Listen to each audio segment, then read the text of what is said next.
আমরা যেদিন প্রথম জুলাইয়ের 1 তারিখে মিছিল নিয়ে বের হলাম সেন্ট্রাল লাইব্রেরির সামনে থেকে, আমরা প্রত্যাশা করিনি এত বড় মিছিল হবে। 2 তারিখে যেদিন আমরা কাঁটাবন সায়েন্স ল্যাব হয়ে শাহবাগের দিকে আসলাম, আমরা প্রত্যাশা করিনি এই বৃষ্টিতেও এত মানুষ হবে।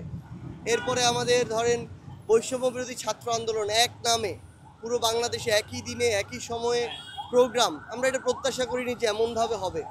আমাদের সহযোদ্ধারা ধীরে ধীরে রাজপথে নামে, স্কুল কলেজ মাদ্রাসা পাবলিক বিশ্ববিদ্যালয় প্রাইভেট বিশ্ববিদ্যালয় সাধারণ ছাত্র জনতা ক্যাম্পাসে আমাদের ভাই বোনদের উপরে নির্মম আক্রমণ, আমাদের গায়েবানা জানাজায় আক্রমণ পিছন থেকে, আমাদের সহযোদ্ধা হাসনাতের সেখানে বুক পেতে দাঁড়িয়ে বলা we are open to be killed, কিংবা আমাদের ভিসি চত্বরে বসে পড়া যে আমরা হল ছাড়বো না, যে কোনো কিছু। আমাদের প্রাইভেট বিশ্ববিদ্যালয়ের সহযোদ্ধারা 18 তারিখে যেমন অভ্যুত্থানে নতুন একটা অধ্যায় শুরু করেছিল, এটা সারা জীবন ইতিহাসের একটা অংশ হয়ে থাকবে।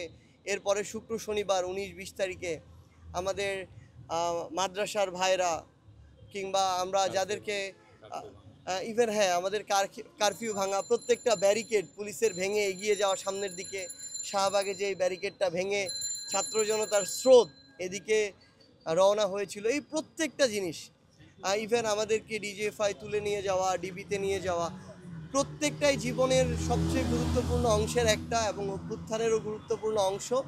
আমরা কখনো নিজেদেরটাকে বা আরেকটার সাথে নিজেদেরটা তুলনা ছোট বড় এইগুলোতে আমরা যেতে চাই না। আমরা মনে করি অভ্যুত্থানে সবারই অবদান সবার জায়গা থেকে গুরুত্বপূর্ণ, কিন্তু এখন সবচেয়ে গুরুত্বপূর্ণ হচ্ছে ওই আকাঙ্ক্ষাটাকে নিজের জায়গা থেকে কাজ করে বাস্তবায়ন করা।